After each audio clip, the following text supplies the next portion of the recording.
Watch his exceptional story, Pursuits by Skoda, only on Bloomberg Quint.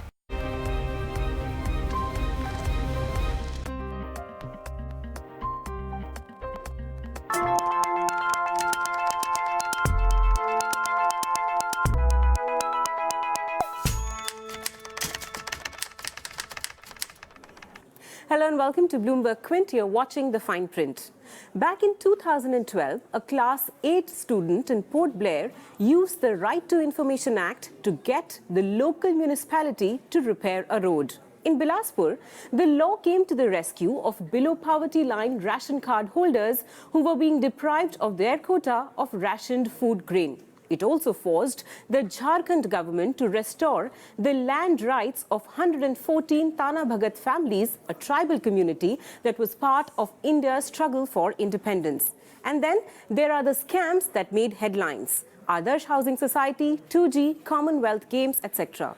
From empowering ordinary citizens at the grassroots level to exposing some of the biggest scams of our times. The 2005 Right to Information Act has played a critical role in furthering transparency and accountability of those in power. The foundation of this act now seems to be in danger. In spite of strong opposition, the Lok Sabha has approved the Right to Information Act Amendment Bill that seeks to change the terms and conditions of service of the Chief Information Commissioner or CIC and Information Commissioners at the centre and in states. The opposition parties have said that this will compromise the independence of the Information Commission, while the government has said it's only trying to remove some anomalies in the law. Joining me now is Congress MP Shashi Tharoor to discuss the implications of these changes. Mr. Tharoor, welcome to The Fine Print.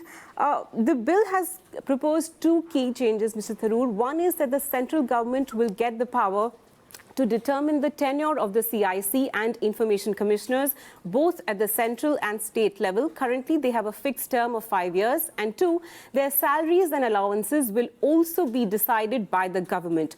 Could you share your apprehensions on what this might do to the independence of the institution?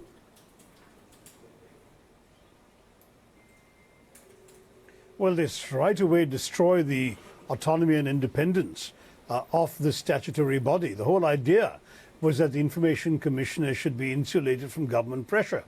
Once the government is in a position to decide their salaries, to lower or raise them, to determine their tenure, then immediately the logic of he who pays the piper calls the tune comes in. And you end up essentially with a CIC and of course even the state information commissions are affected by this amendment. They both become handmaidens to the central government. And you're taking what used to be a completely autonomous body that could challenge the government and question and even pull up errant officials who hadn't cooperated with it, and converting it into a mere department of the central government. And that was simply not what was intended when the RTI was first set up 14 years ago. And that's why people like me and pretty much everyone in the opposition bitterly fought against this appalling power grab by the government. Mr. Tharoor, you made two other interesting points in the Lok Sabha yesterday. One against the government's claim that a statutory body like the institution of RTI cannot enjoy the same salaries as a constitutional body like the Election Commission. And two, that this move is an assault on basic structure of federalism. Could you elaborate on these two concerns? Absolutely. But both of these, frankly, are untenable arguments because the government was rather desperately searching for excuses, you see. They were trying to give some justification for something so that they would make it seem as if it were a routine thing rather than the naked assertion of power and dominance that it is. The fact is that they themselves have, in another instance, that is the tribunals, where there is a set of rules issued in 2017 called the Tribunal, Appellate Tribunal and Other Authorities, Qualifications, Experience and Other Conditions of Service of Members, Rules 2017, where they fix the salaries of the chairpersons of the tribunal at 2.5 lakhs, exactly the same level as that of the Supreme Court. So the fact remains that they themselves have equated a statutory body, a tribunal, with the Supreme Court, and now they're telling us that they can't do it for the Information Commission, even though they've just done it for the tribunal. It is such a blatant act of, I must say, dishonesty on the part of the government to tell us this can't be done when they've done it themselves 2 years ago. And of course, as far as we're concerned, it's a totally specious argument. The other one is a bit more serious, though, which is the assault on federalism.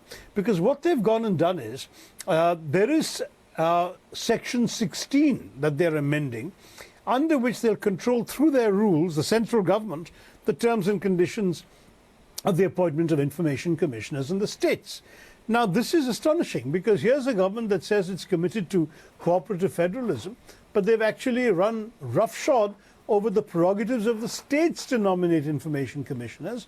And what is very bizarre about this is that even, let's say, if a state wants to appoint somebody for a duration that they would say, let's say, for example, give them the original 5 years as envisaged in the Act, the central government can unilaterally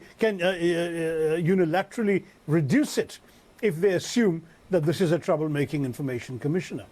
So there's something really fishy, to put it bluntly, about these kinds of gestures. Mr. Tharoor, I found this amendment to Section 15 a little curious, because Section 16 a little curious, because in Section 15, the RTI Act says that the states are empowered to appoint the information commissioners, but they haven't proposed any amendment particularly to Section 15. So how are they able to do this merely by, proposing this amendment to Section 16, while Section 15 that empowers states to do so remains as is? So the states can appoint the commissioners, but the centre, under the new amended law, will have the power to determine their conditions of service, their length of tenure, and their salaries. So imagine if, for argument's sake, the state appoints an information commissioner, because let's say it's a state headed by an opposition government, and that information commissioner is bold enough to take some of the decisions that some information commissioners have taken, such as, for example, requiring Delhi University to release the Prime Minister's educational transcripts, or challenging a powerful BJP minister's election attestations when they file their nomination for the elections, whatever. And the BJP government or the centre says they don't like this. They can unilaterally reduce this commissioner's term of office to a lower term, let's say 1 or 2 years, or even for that matter, reduce the salary to a symbolic 1 rupee so he can't live on it. They can do anything they like under this arrangement. It is entirely up to the discretion of the central government, and the salary under the law may be that which the government in its wisdom decides to give. Now, this is totally unprecedented and unusual, and it is certainly in this particular instance an assault on federalism as well. Mr. Tharoor, I'm not sure if that's the only way to read this, because the amendment bill has a proviso that says that the salaries, allowances and other conditions of service of the Chief Information Commissioner or the Information Commissioners shall not be varied to their disadvantage after their appointment. Is that not an adequate safeguard against some of the concerns that you've raised? But suppose they did it at the beginning of an appointment. Let's say, for example, you're the troublesome commissioner. You were appointed by a hostile state government for a 3-year term, for argument's sake. Or rather, when you were appointed, the central government decided 3-year term was enough for you and not 5. At the end of your 3 years, the state government wants to appoint you again. Suppose the central government says, fine, we can't tell you not to appoint this person, but we've decided that her salary will be 1 rupee a year. I mean, you tell me what you're going to do about it. The law permits them to do that if they wish. Now, it so happens the individual is suffering a disability that is at variance with their previous pay, but this is technically a fresh appointment because the previous appointment finished after 3 years. You see my problem? The government central government should not have this power. What the original law, which by the way came after very detailed, intensive study and 3 reports of the Parliamentary Standing Committee, actually wanted to insulate the entire Information Commission and the commissioners from untoward government pressure, and that's why they said your salaries will be pegged to that of the Supreme Court, and your tenure will be fixed 5 years, subject to a retirement age of 65, and again all your conditions of service will match those of the Supreme Court and the Election Commission. Now, this came about because the Parliamentary Standing Committee, which had every party on it, were very conscious that we don't know who's going to be in power next time. We want something which will not just be a handmaiden to the government. And it's interesting to note, this is one of those few laws that passed unanimously.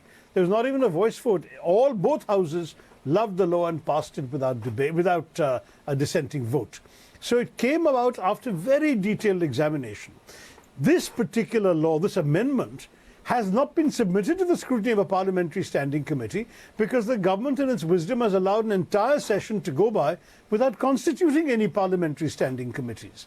So we're in the bizarre situation where bill after bill is being rushed through the House without any prior scrutiny by a standing committee. In the case of this bill, there was actually a requirement to post the bill on the website and get public comments, because there is also, by the way, from 2014, a pre-legislative consultation policy which requires the government to consult interested parties, including civil society, NGOs and experts. All of that has been bypassed in this unseemly headlong rush.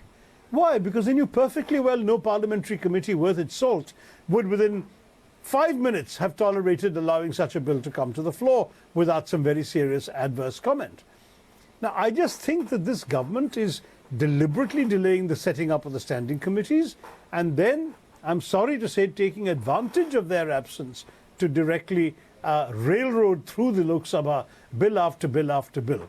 Fortunately, the Rajya Sabha will still have another look at this, and I hope they will take a very long and hard look and disagree with allowing this to pass. I take your point, Mr. Tharoor, and it's difficult to argue against, the government's decision of not setting up these parliamentary standing committees. But I will go to the point of the proviso that I, brought up.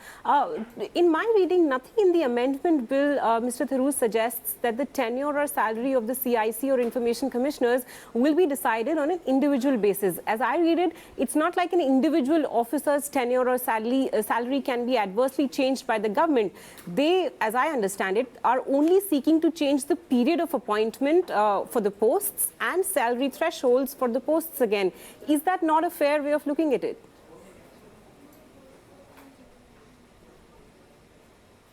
There's nothing in the law that says you can't vary the appointment individually. Where does it say that the tenure and the salaries fixed will be uniform across all commissioners? It doesn't say that.